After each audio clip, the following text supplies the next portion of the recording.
Hi everyone, I'm Laurel Marie Hickey. Welcome to What's Blank Got to Do With It. Our What's Blank topic today, what's recession landing got to do with it? Soft landing, hard landing is a metaphor used in high-flying economies that run into a sudden sharp check on growth, such as monetary policy intervention meant to curb inflation. I recently came back from a due diligence in New York where we met with a number of investment firms, and there was a lot of talk about recessions and a lot of talk about soft landing, hard landing, and I was in the conference and just thinking, oh goodness, we just need to land the plane. So I thought that I would share a little bit about this because you're probably seeing these terms in the news. So what is a recession? It's when economists and market watchers feel that on the horizon, they will see 2 negative quarters of GDP, gross domestic product.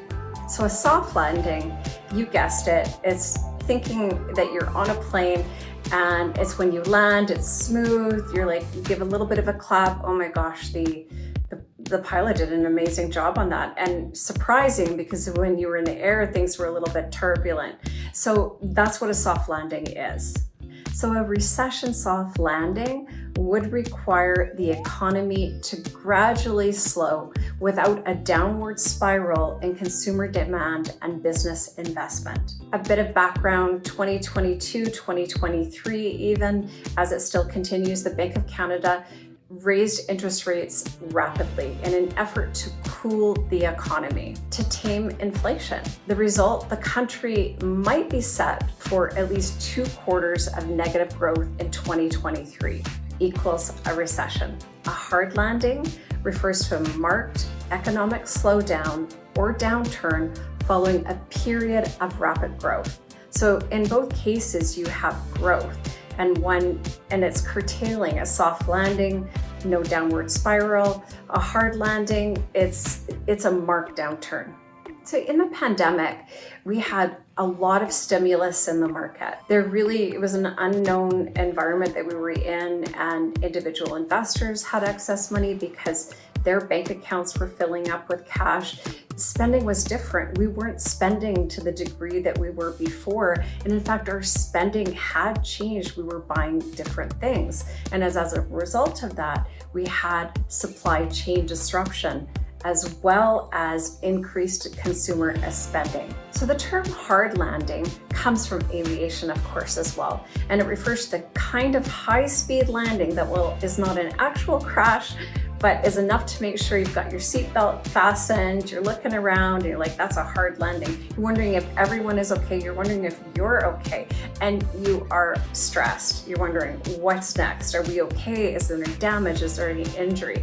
That is a hard landing aviation. So economies that experience a hard landing slip into a stagnant period or a recession. So yes, if you were to compare the two, the soft landing is more desirable when the government officials and the central banks gradually reduce inflationary, fiscal, and monetary policy to curb inflation without inflicting too much economic pain.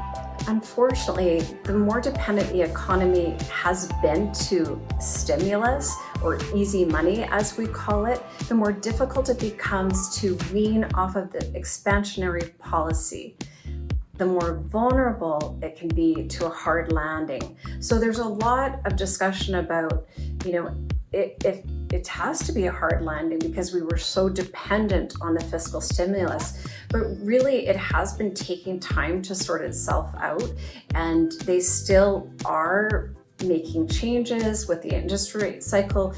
There are adjustments to the inflation, certain levels it is coming down, certain areas, others remaining the same. We still are in the midst of, is the interest rate still increasing? When will it decline? So this is still in process. We still don't know the answer. Will we have a soft landing? Will we have a hard landing? The reality is the plane is already in the air.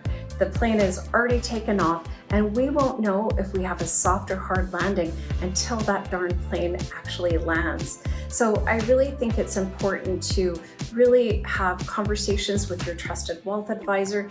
If you are looking at your own balance sheet and you want to ensure that you have some emergency reserves set aside, so just like when planes, you have emergency solutions, you should have that in your own balance sheet. So we really like emergency savings in our clients' balance sheets, and it's typically 2 to 3 months of expenses.